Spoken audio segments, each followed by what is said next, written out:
Hello and welcome to पाठशाला arts classes. मेरे प्यारे बच्चों, कैसे हैं आप लोग। पाठशाला आर्ट्स क्लासेज के क्रैश कोर्स सीरीज में आप लोगों का स्वागत है। क्योंकि आप लोग को भी पता है कि पाठशाला ने जो क्रैश कोर्स शुरू किया था उसमें 2025 से लेके 22 तक पढ़ा दिया गया है और आज 2021 का जो है ऑब्जेक्टिव क्वेश्चन हम लोग करने वाले हैं। आपकी जानकारी के लिए बता दें, अगर आप वीडियो में नए हो तो चैनल को सब्सक्राइब करें, लाइक करें और शेयर करना बिल्कुल ही ना भूलें, क्योंकि इस जो क्रैश कोर्स हम लोग कराने वाले हैं, इस क्रैश कोर्स के अंतर्गत 2025 से लेकर 2009 तक के जितने भी प्रीवियस ईयर क्वेश्चन हैं, ऑब्जेक्टिव, शॉर्ट, लॉन्ग, वो सारे को कंप्लीट कराया जाएगा और साथ में इंपॉर्टेंट क्वेश्चन भी आप लोग को कराया जाएगा। तो अब आप लोग की तैयारी जो है ऑनलाइन हो गई है और आप लोग जो हैं अब इस बात के लिए बिल्कुल निश्चिंत रहिए, क्योंकि क्रैश कोर्स आपको बिल्कुल यूट्यूब पे फ्री मिल रहा है। अगर आप लोग हमारे शहर बक्सर से हैं तो क्लास से आके जरूर जुड़िए, क्योंकि क्लास में एक बेहतर इन्वायरमेंट मिलता है, आप लोग को लिखने का एक अलग शैली मिलता है जिससे आप भी टॉपर बन सकते हैं। जैसे पिछले साल हमारे यहाँ की सपना कुमारी जो है वो स्टेट डिस्ट्रिक्ट टॉप की थी, तो आप लोग भी इस तैयारी को बेहतर तरीके से कर सकते हैं। आइए 2021 से स्टार्ट करते हैं। 2021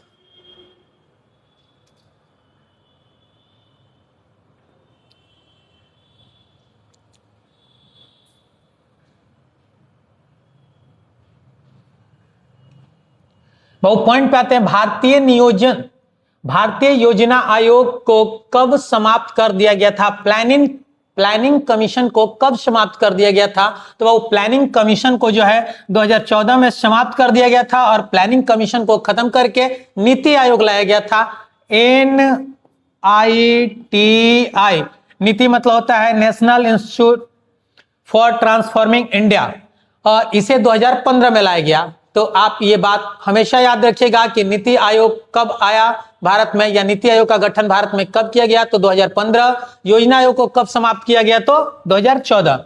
नेक्स्ट क्वेश्चन है कि मैकमोहन रेखा कहां है? तो मैकमोहन रेखा वो अरुणाचल प्रदेश में है, ऑप्शन नंबर बी।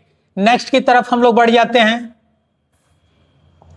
कह रहे कि देश में आंतरिक गड़बड़ी के कारण संकटकालीन स्थिति की घोषणा कब की गई, मतलब इमरजेंसी बाबू कब लगाया गया? तो इमरजेंसी कब लगाया गया? 1975 में इंदिरा गांधी के द्वारा। फखरुद्दीन अली अहमद उस समय जो थे देश के राष्ट्रपति थे और इंदिरा गांधी ने उनसे सिफारिश की और देश में इमरजेंसी लग गया आंतरिक गड़बड़ियों के चलते। नेक्स्ट है संयुक्त राष्ट्र संघ में कितने अंग हैं? तो संयुक्त राष्ट्र संघ में बाबू टोटल 6 अंग है। कितने अंग है? 6 अंग है। पिछले वीडियो में हम बता चुके हैं कि संयुक्त राष्ट्र के वो 6 अंग कौन कौन से हैं। ठीक है, नेक्स्ट की तरफ हम लोग बढ़ जाते हैं।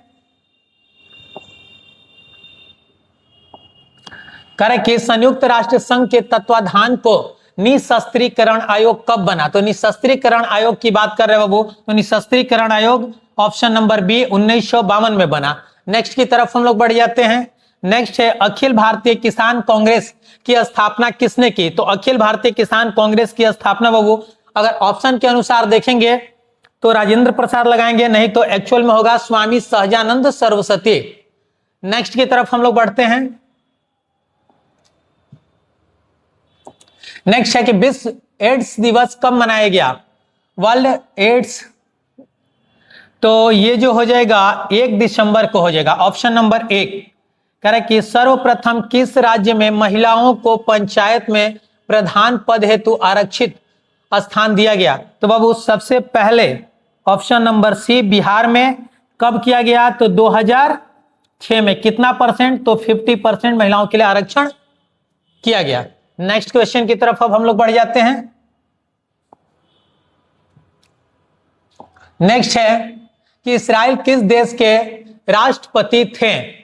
तो ये किस देश के राष्ट्रपति थे? तो ये जो थे सोवियत संघ के राष्ट्रपति थे, ऑप्शन नंबर सी। कह रहे कि प्रथम गुट निरपेक्ष सम्मेलन के अध्यक्ष कौन थे? तो गुट निरपेक्ष सम्मेलन के प्रथम अध्यक्ष कौन थे? तो अध्यक्ष हो जाएंगे Marshal Tito, option number D.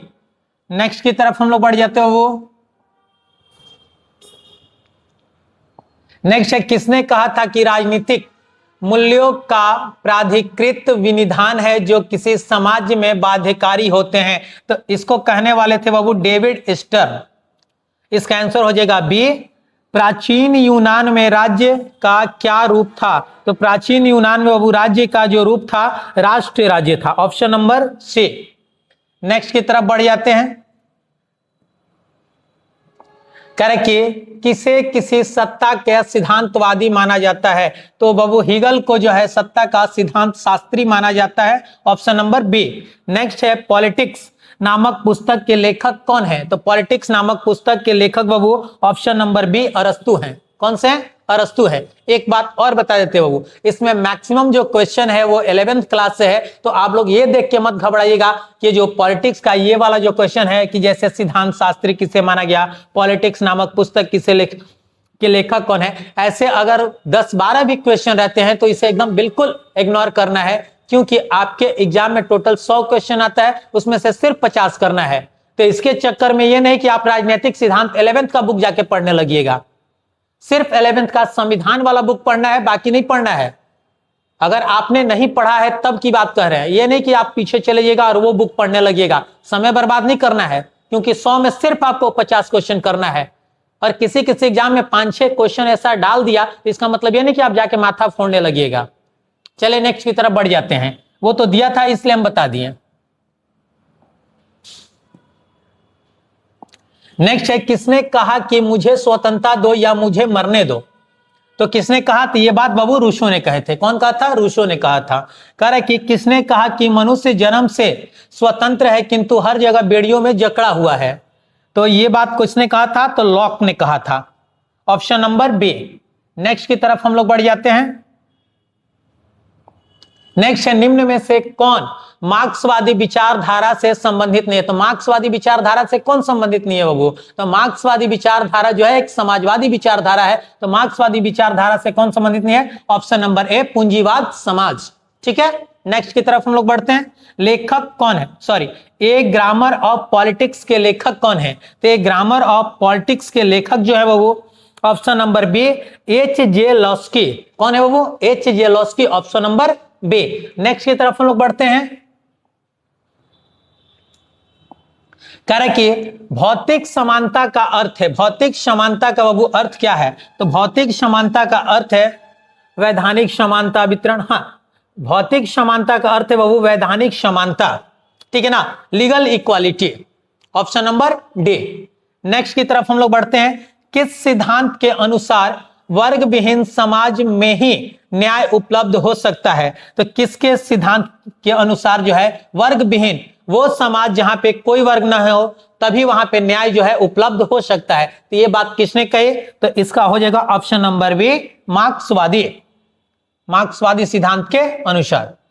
Next की तरफ हम लोग बढ़ते हैं। कह रहे कि विकेंद्रीकरण किस शासन की विशेषता है? तो विकेंद्रीकरण किस शासन की विशेषता है बाबू? विकेंद्रीकरण मतलब सत्ता को जो है अलग अलग केंद्रों में रखना, विकेंद्रित कर देना, जैसे केंद्र में, राज्य में, ग्रामीण स्तर पे, इस तरह से विकेंद्रित कर देना। तो ये जो हो जाएगा डिसेंट्रलाइजेशन, तो इसमें हो जाएगा संघात्मक शासन, फेडरल गवर्नमेंट हो जाएगा, ऑप्शन नंबर बी। नेक्स्ट करे बाबू कि भारतीय संविधान की किस सूची पर केंद्र और राज्य दोनों विधायिकाएं कानून बना सकती हैं? मतलब सेंट्रल गवर्नमेंट और स्टेट गवर्नमेंट दोनों कानून बना सकती हैं। तो इसका हो जाएगा बाबू समवर्ती सूची, option number C concurrent list, option number C. Next की तरफ हम लोग बढ़ जाते हैं।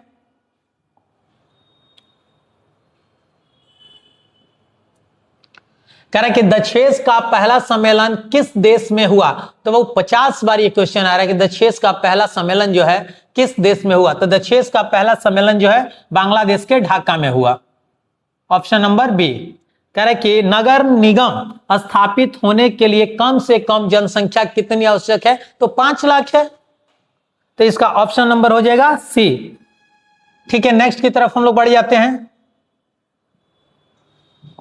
नेक्स्ट है बाबू कि भारतीय नागरिकता संशोधन अधिनियम 1986 के अनुसार जो व्यक्ति पंजीकृत के माध्यम से भारतीय नागरिकता प्राप्त करना चाहता है, अब उन्हें कम से कम कितने वर्ष निवास करना होगा? तो इन्हें जो है वो 1986 के तहत ऑप्शन नंबर बी 5 वर्ष, लेकिन जो 2019 का अधिनियम आया है उसमें कुछ वर्गों को जो है वो कम ही साल पे जो है नागरिकता दे दी जाएगी, जो भारत भाग के आ गए हैं। नेक्स्ट की तरफ हम लोग बढ़ जाते हैं।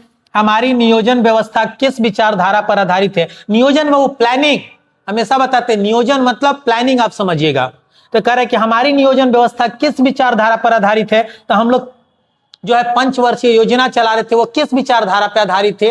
तो वो जो हो जाएगा वो लोकतांत्रिक समाजवाद, option number C, democratic socialism. Next की तरफ हम लोग बढ़ जाते हैं। नेक्स्ट कह रहे कि किस पंचवर्षीय योजना में गरीबी हटाओ कार्यक्रम को विशेष स्थान दिया गया है? तो गरीबी हटाओ कार्यक्रम वो किस पंचवर्षीय योजना की शुरुआत हुई थी? तो शुरुआत का वो ऑप्शन अलग हो जाएगा, लेकिन किसमें विशेष महत्व दिया गया था तो वो ऑप्शन अलग हो जाएगा। तो विशेष जो दिया गया था वो 80 से 85 में दिया गया था, ऑप्शन नंबर डी। लेकिन अगर कहेगा कि गरीबी हटाओ वाला जो है कार्यक्रम वो किस पंचवर्षीय योजना में इसको जगह दी गई थी, तो सिर्फ अगर जगह की बात करें बाबू तो 5वीं लगाइएगा। लेकिन अगर बोले कि विशेष स्थान कब दिया गया था तो 80 से 85, याद रखिएगा, भूल मत जाइएगा। किस संविधान संशोधन के द्वारा नगर निकायों को संवैधानिक दर्जा प्राप्त किया गया? तो 74वां संविधान संशोधन 1992 होगा बाबू, ऑप्शन नंबर सी। इसके तहत जो है नगर निकायों को जो है संवैधानिक दर्जा प्राप्त किया गया। नेक्स्ट की तरफ हम लोग बढ़ जाते हैं। नेक्स्ट है अनुसूचित जाति संघ की स्थापना किसने की? तो अनुसूचित जाति संघ, शेड्यूल्ड कास्ट फेडरेशन 1942, याद रखिएगा, बाबा साहब भीमराव अंबेडकर। तो ऑप्शन नंबर बी, बाबा साहब भीमराव अंबेडकर। नेक्स्ट की तरफ बढ़ जाते हैं। भारत के वर्तमान राष्ट्रपति का नाम क्या है? तो वो भारत के वर्तमान राष्ट्रपति का नाम आप लोगों को नहीं पता है, कमेंट में बताइए। नेक्स्ट की तरफ हम लोग बढ़ते हैं।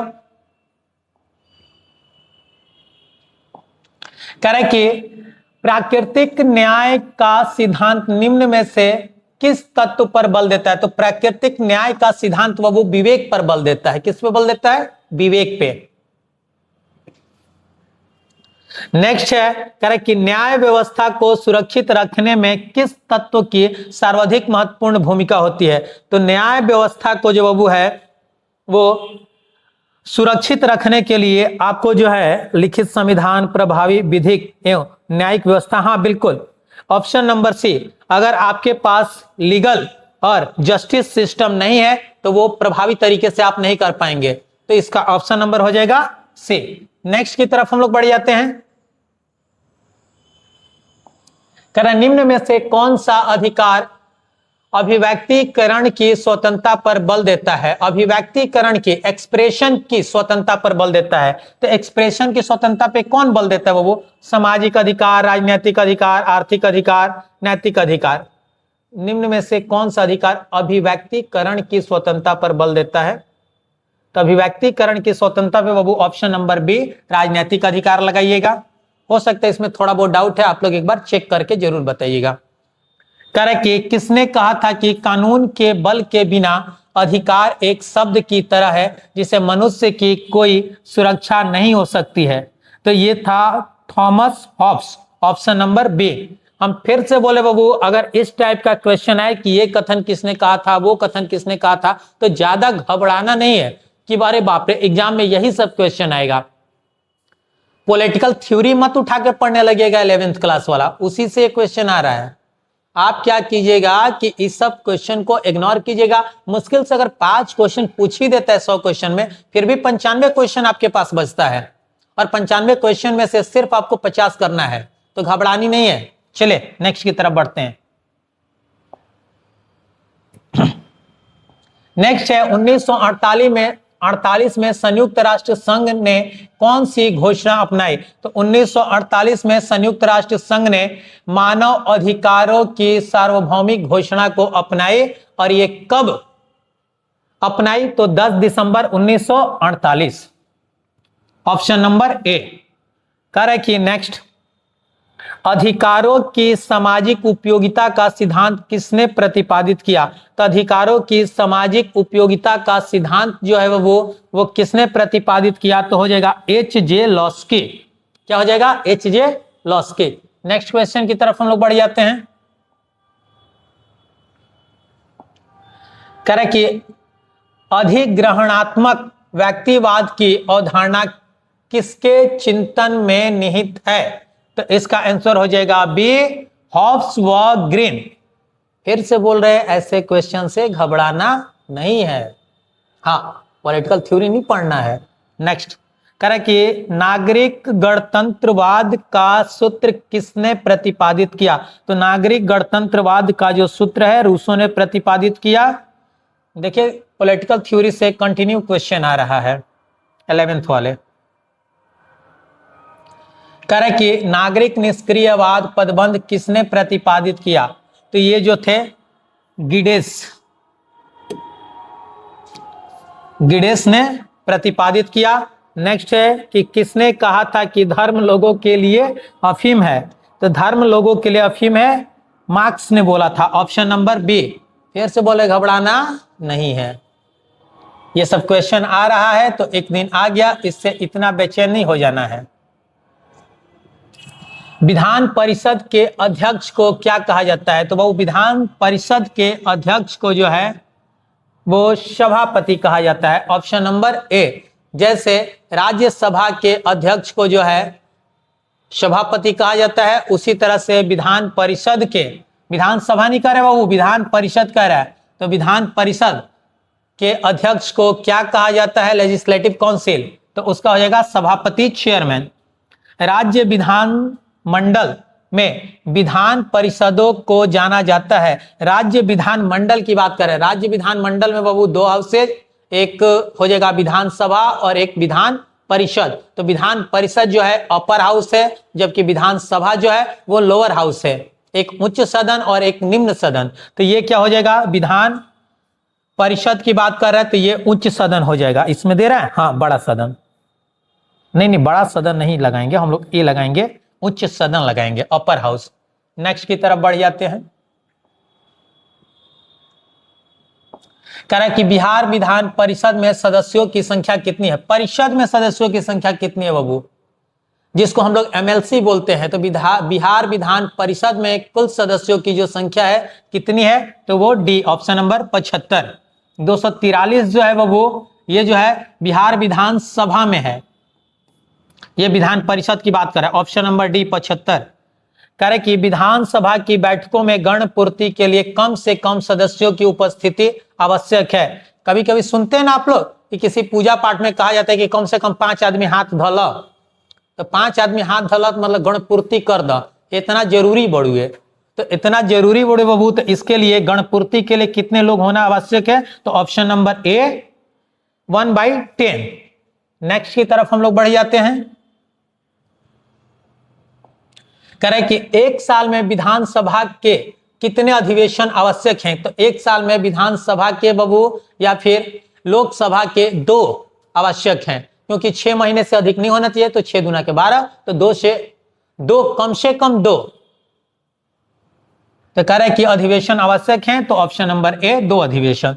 कह रहे कि मौलिक अधिकार का अभिरक्षक कौन है? तो मौलिक अधिकार, आपके मौलिक अधिकारों की सुरक्षा कौन करते हैं बाबू? या तो उच्च न्यायालय या फिर सर्वोच्च न्यायालय, हाई कोर्ट या फिर सुप्रीम कोर्ट।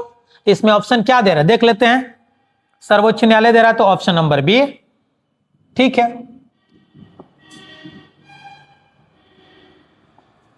कह रहा है कि भारतीय न्यायपालिका किस प्रक्रिया के अंतर्गत कार्य करती है? तो भारतीय न्यायपालिका जो है किस प्रक्रिया के अंतर्गत कार्य करती है? तो कानून द्वारा स्थापित प्रक्रिया।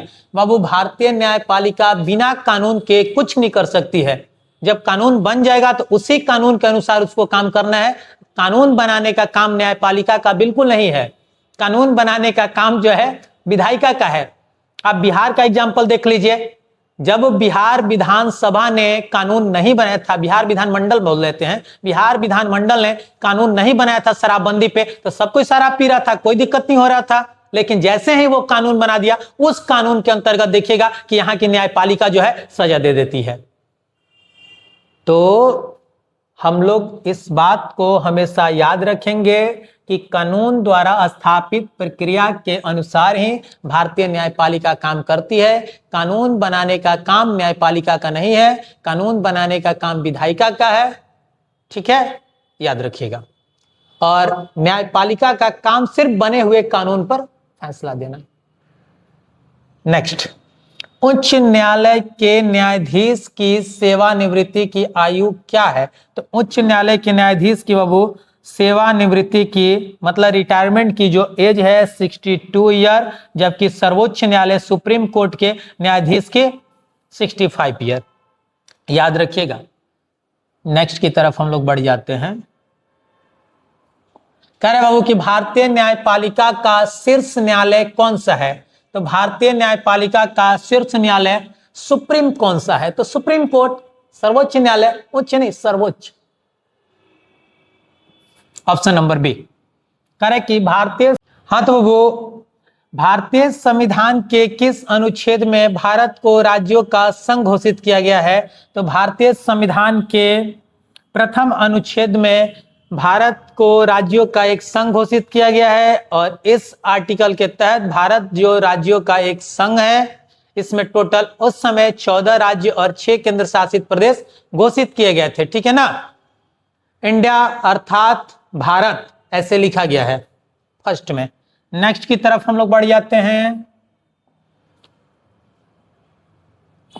कह रहे कि राज्यसभा के सदस्यों का कार्यकाल क्या है? तो राज्यसभा के सदस्यों का कार्यकाल बाबू 6 वर्ष और विधान परिषद के भी सदस्यों का कार्यकाल 6 वर्ष, जबकि विधानसभा और लोकसभा के सदस्यों का कार्यकाल 5 वर्ष। याद रखिएगा, भूल मत जाइएगा।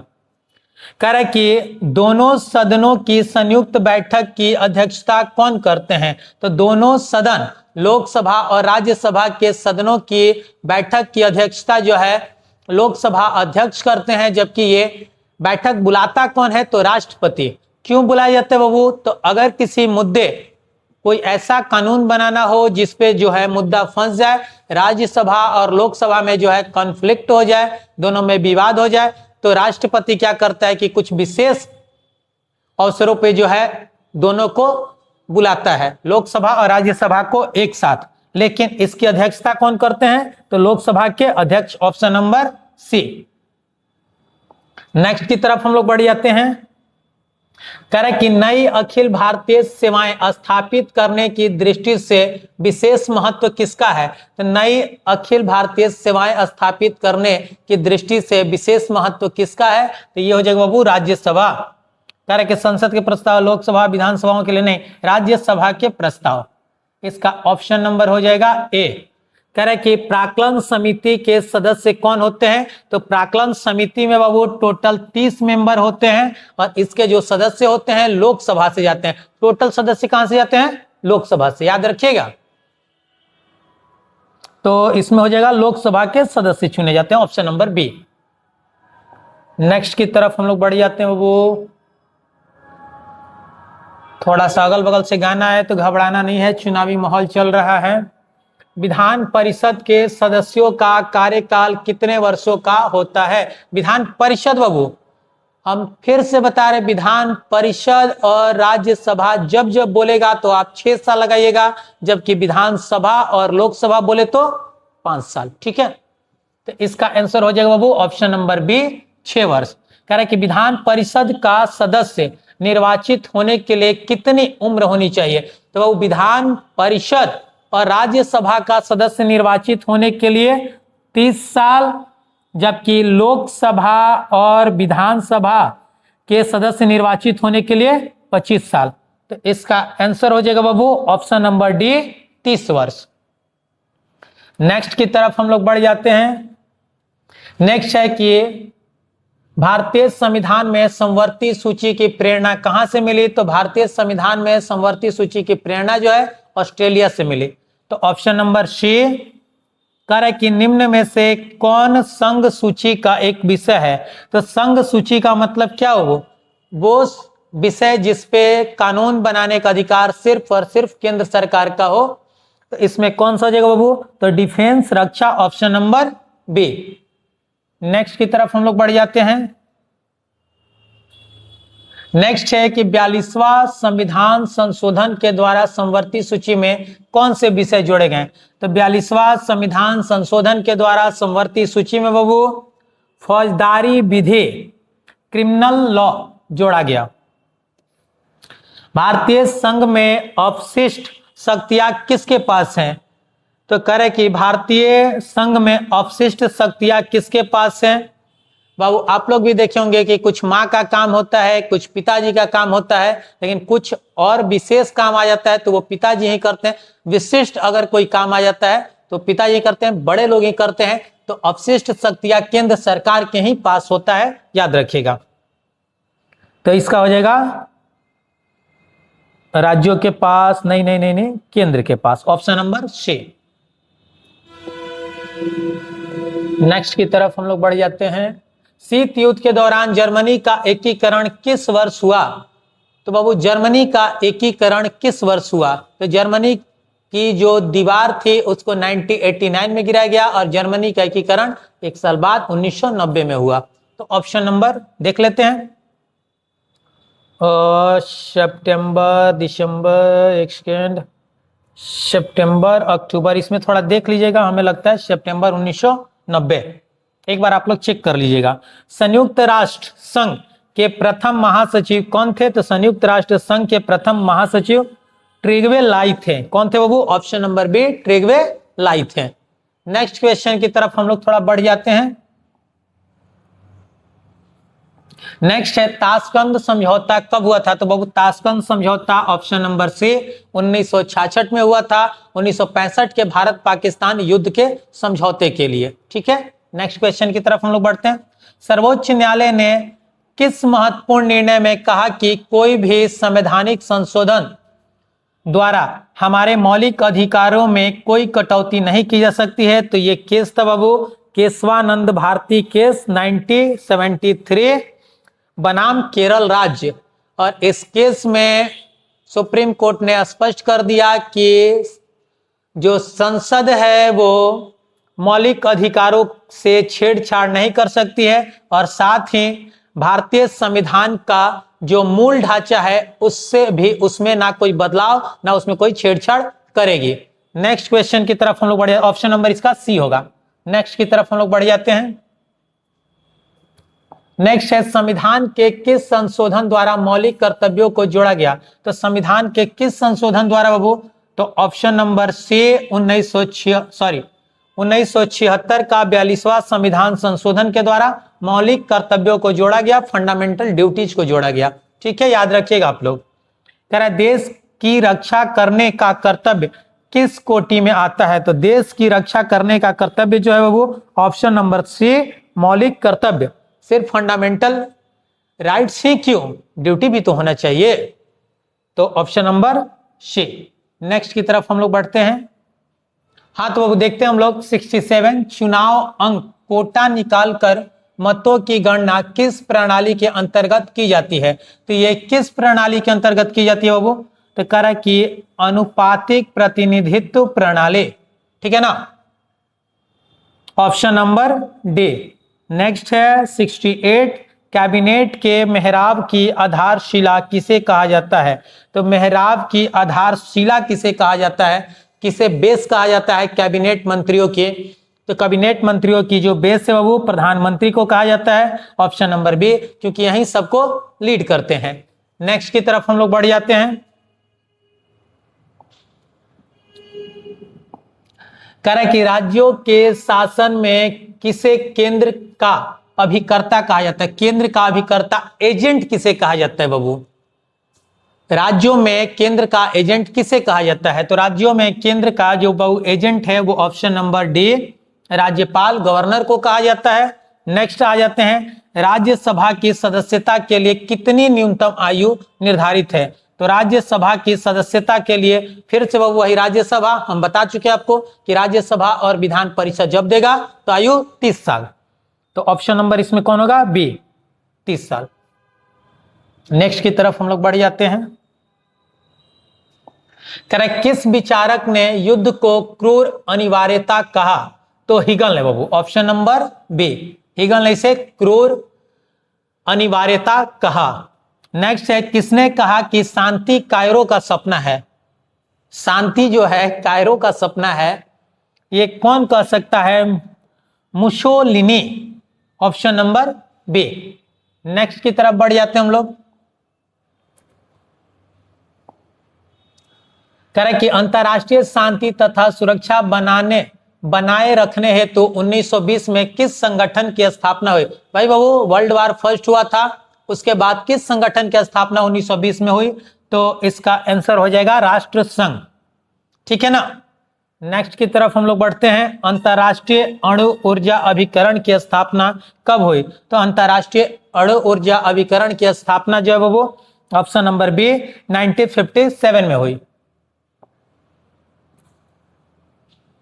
कह रहे कि भारत में प्रथम आम चुनाव कब हुआ था? तो भारत में प्रथम आम चुनाव वो हम बता चुके हैं, पीछे भी क्वेश्चन आ चुका है कि अक्टूबर 1951 से लेकर फरवरी 1952 तक। लेकिन अगर आपसे पूछेगा कब 51-52 इसमें दोनों दिया है, तो आप लगाइएगा 1952। क्यों लगाइएगा?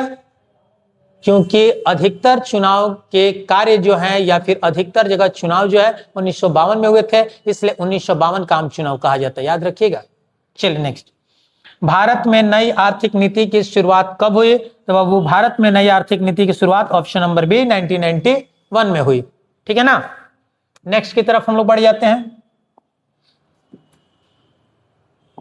कह रहे कि संयुक्त राष्ट्र संघ की स्थापना कब हुई? बाबू 50 बार आ चुका है, संयुक्त राष्ट्र संघ की स्थापना कब हुई? 1945 में हुई। भारत इसका जो है जब स्थापना हुई थी उसी समय का सदस्य है। अंतरराष्ट्रीय न्यायालय का मुख्यालय कहाँ है बाबू? तो अंतरराष्ट्रीय न्यायालय का मुख्यालय ऑप्शन नंबर बी हेग में है। बार बार क्वेश्चन रिपीट करेगा।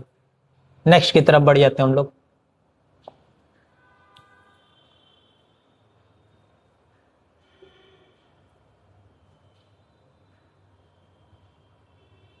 कह रहे किस वर्ष में पश्चिमी राष्ट्रों ने नाटो की स्थापना की? तो नाटो की स्थापना ऑप्शन नंबर बी बाबू 1949 में हुई थी। कब हुई थी? 1949 में। कह रहे क्षेत्रीय दलों के शक्तिशाली होने से भारत में संवाद का कौन सा प्रतिमान उभर रहा है? क्षेत्रीय दल बाबू ताकतवर होंगे, क्षेत्रीय दल ताकतवर होंगे तो कौन सा प्रतिमान उभरेगा, किस टाइप का सिचुएशन बनेगा? तो देखिएगा बाबू कि सौदेबाजी वाला संवाद, ऑप्शन नंबर बी। आप खुद सोचिए कि अभी बिहार विधानसभा चुनाव हो रहा है, अगर छोटे छोटे पार्टियों को या निर्दलीय पार्टियों को ज्यादा सीटें मिल गई तो सौदेबाजी होगा। गठबंधन की सरकार सौदेबाजी की ही तो सरकार है कि आप हमें ये मंत्री पद दे दीजिए तब हम आपको सपोर्ट करेंगे, आप हमें इतना पैसा दीजिए तब सपोर्ट करेंगे। हालांकि ये लीगल नहीं है लेकिन होता तो है, सौदेबाजी होता है गठबंधन सरकार में। और आप लोग को भी पता है बाबू, शायद आप लोग क्लास में तो नहीं थे लेकिन क्लास में हम पढ़ाए हैं कि 1989 से लेकर और 2014 तक कोई ऐसी पार्टी, इकलौती पार्टी नहीं थी जो खुद के दम पे सरकार बना दे, सब गठबंधन की सरकार चल रही थी। नेक्स्ट, तो यहां पे भी सौदेबाजी दम जम के हुआ था। नेक्स्ट अब हम लोग पढ़ लेते हैं। कह रहे कि संविधान का कौन सा अनुच्छेद संसद को राज्य सूची के विषय पर विधान बनाने की शक्ति देता है? मतलब संसद जो है राज्य सूची के विषय पे कानून बनाएगा, यह संविधान में कौन सा आर्टिकल यह बात कहता है? तो संविधान में वो आर्टिकल जो है ऑप्शन नंबर बी 249 आर्टिकल ये बात कहता है। नेक्स्ट कह रहा है कि लोकतांत्रिक विकेंद्रीकरण का सुझाव निम्न में से किसने दिया? विकेंद्रीकरण की बात कर रहे हैं वो डिसेंट्रलाइजेशन की बात कर रहा है, तो ये जो दिया ऑप्शन नंबर बी बलवंत राय मेहता समिति। नेक्स्ट कह रहे बलवंत राय मेहता समिति ने निम्नलिखित में से किस अंग को अधिक शक्तिशाली बनाने का सुझाव दिया? तो पंचायत समिति हो जाएगा बाबू, ऑप्शन नंबर बी। अच्छा ठीक। कह रहे कि 73वें संविधान संशोधन द्वारा 11वीं अनुसूची में पंचायती राज संस्थाओं को कितने कार्य सौंपे गए? तो पंचायती राज संस्थाओं को बाबू टोटल 29 कार्य सौंपे गए, ऑप्शन नंबर डी। नेक्स्ट की तरफ हम लोग बढ़ जाते हैं। नेक्स्ट कह रहा है कि 73वें संविधान संशोधन द्वारा भारतीय संविधान में कौन सी अनुसूची जोड़ी गई? तो बाबू इसमें जो है ऑप्शन नंबर सी 11वीं अनुसूची जोड़ी गई। नेक्स्ट है यदि राज्यसभा किसी संविधान संशोधन विधेयक पर लोकसभा से असहमत हो जाए तो विकल्प, वो संविधान संशोधन विधेयक की बात कर रहा है। अगर संविधान में संशोधन करना होगा, राज्यसभा उससे असहमत हो जाए तो वहीं पे खारिज हो जाएगा, संशोधन नहीं होगा, याद रखिएगा। तो इसका हो जाएगा संयुक्त बैठक द्वारा निर्णय होगा, नहीं, संयुक्त बैठक का बिल्कुल नहीं होगा। अगर पक्का अगर संविधान संशोधन विधेयक की बात आ जाएगा तो संयुक्त बैठक कभी नहीं होगा, याद रखिएगा ये बात। कह रहे कि संशोधन विधेयक पारित नहीं माना जाएगा। हाँ बिल्कुल, संशोधन विधेयक पारित नहीं माना जाएगा, ऑप्शन नंबर ए। नेक्स्ट की तरफ हम लोग बढ़ जाते हैं। कह रहे कि संयुक्त राज्य अमेरिका में कुल कितने राज्य हैं, तो वो संयुक्त राज्य अमेरिका में ऑप्शन नंबर बी टोटल 50 राज्य हैं। कह रहे कि जर्मनी का एकीकरण कब हुआ, तो जर्मनी का एकीकरण बाबू ऑप्शन नंबर सी 1990 में। जर्मनी में दीवार कब गिराई गई, तो 1989 में। नेक्स्ट क्वेश्चन की तरफ हम लोग बढ़े जाते हैं। कह रहे भारतीय संविधान के किस अनुच्छेद के तहत वित्तीय आपातकाल लगाया जाता है, तो बाबू हम कई बार आप लोग को बता दिए हैं, आर्टिकल नंबर 352, आर्टिकल नंबर 356 और आर्टिकल नंबर 360। ये नेशनल इमरजेंसी, ये राज्यों में राष्ट्रपति शासन, प्रेसिडेंट रूल, और ये जो है वित्तीय आपात फाइनेंशियल इमरजेंसी। तो ऑप्शन नंबर इसका क्या हो जाएगा, सी 360। भारत चीन युद्ध किस वर्ष हुआ था, तो बाबू सबको पता है कि भारत चीन युद्ध जो है, चीन ने अचानक अटैक कर दिया था 1962 में। ऑप्शन नंबर सॉरी माफ कीजिएगा, 1962, ऑप्शन नंबर डी।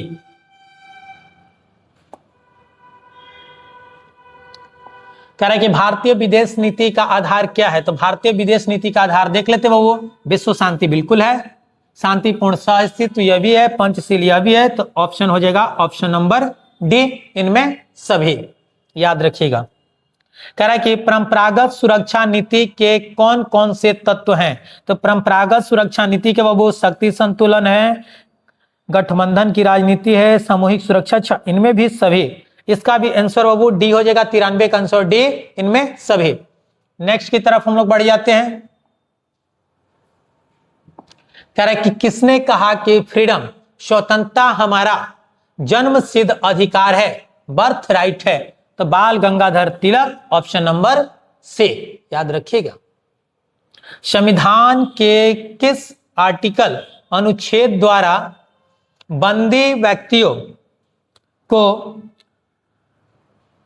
संवैधानिक अधिकार दिए गए हैं, कॉन्स्टिट्यूशनल राइट दिए गए हैं, तो option number B 22, article number 22, याद रखिएगा वो। अब बस हम लोग खत्म करने वाले हैं, एक दो और क्वेश्चन है वो। भारत में किस तरह की एक्सिक्यूटिव कार्यपालिका है, तो भारत में वो नॉमिनल एक्सिक्यूटिव है, नाम मात्र की कार्यपालिका है। नेक्स्ट क्वेश्चन को हम लोग देखते हैं कि भारतीय पार्लियामेंट संसद के अपर और सेकेंड हाउस, उच्च अथवा द्वितीय सदन का क्या नाम है। उच्च सदन की बात कर रहे हैं वो, पीछे भी हम बता चुके हैं, तो हो जाएगा राज्यसभा। उच्च सदन राज्यसभा है। इसका एक लॉजिक यह भी लगा सकते हैं कि उनको रिक्वायरमेंट, मतलब राज्यसभा में चुने जाने की जो एज है 30 साल होती है, इससे लगा सकते हैं कि ठीक है ये उच्च सदन है, तो इसका हो जाएगा वो हाँ राज्यसभा ना, हाँ option number B Rajya Sabha. Next की तरफ हम लोग बढ़ जाते हैं और अंतिम है, लोकसभा में बिहार के सांसदों की कितनी संख्या है, तो लोकसभा में वो बिहार के सांसदों की 40 संख्या है, 40, जिसमें हम पिछले वीडियो में आप लोग को बता दिए हैं, शायद आप लोग को याद हो तो। शेड्यूल कास्ट के लिए रिजर्व सीट 6 है बिहार में, अब पता ना आप लोग को याद है कि नहीं है। कह रहे कि संविधान के किस अनुच्छेद के अनुसार राष्ट्रपति 2 आंग्ल भारतीयों को लोकसभा में मनोनीत कर सकता है, तो इसका ऑप्शन नंबर बी हो जाएगा। लेकिन बाबू इसको जो है एक संविधान संशोधन के तहत हटा दिया है, तो इस क्वेश्चन का कोई मतलब नहीं निकलता है, ठीक है ना। कह रहे कि साधारण विधेयक को राज्यसभा कितने दिनों तक रोक के रख सकती है, जैसे लोकसभा में पास होके राज्यसभा में जाएगा बाबू, तो राज्यसभा साधारण विधेयक को कितने दिनों के लिए रोक के रख सकती है, तो बाबू इसमें हो जाता है ऑप्शन नंबर डी, 6 महीने के लिए रोक के रख सकती है। लेकिन अगर वही वित्त विधेयक हो, मनी बिल हो, तो मनी बिल को सिर्फ 14 दिनों के लिए रोक के रख सकती है। बाबू आप लोग का टोटल 100 क्वेश्चन खत्म है। 5 ईयर का ऑब्जेक्टिव क्वेश्चन हम लोग कंप्लीट कर चुके हैं। अब हम लोग आगे बढ़ेंगे और ऐसे ही करके 2009 तक का पूरा ऑब्जेक्टिव क्वेश्चन खत्म करेंगे। उसके बाद शॉर्ट क्वेश्चन, उसके बाद लॉन्ग क्वेश्चन। आप लोग को वीडियो पसंद आया हो तो लाइक करना पक्का ना भूलें, अगर वीडियो देखते हुए अंतिम तक पहुंच गए हैं तो, और कमेंट करना भी ना भूलें। और हाँ, आप जहां से भी देख रहे हो एक बार कमेंट में जरूर बताइएगा कि क्या आप बक्सर से बाहर से देख रहे हैं। अगर आप बक्सर से बाहर से ये वीडियो देख रहे हैं तो आप पक्का कमेंट में बताइएगा कि हाँ सर, हम इस जिले से वीडियो देख रहे हैं। थैंक यू, अपना ध्यान रखिएगा।